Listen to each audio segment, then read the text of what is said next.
Here's how to remove locked chat password in WhatsApp. So open up WhatsApp, and first we'll access our locked chats by tapping on the search bar and then enter your WhatsApp secret code.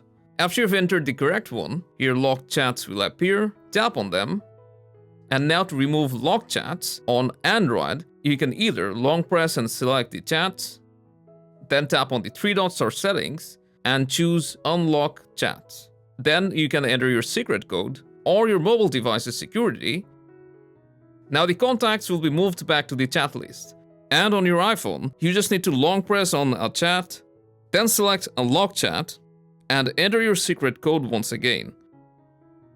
On Android, you have an additional option which you can access by tapping on the three dot, then chat lock settings, and from here you can toggle off hide locked chats, after which you can swipe down on the chat list and you'll have locked chat here by entering your security credential without typing in the security code. And that's all there is to it. Hope you found this useful and stay tuned for more.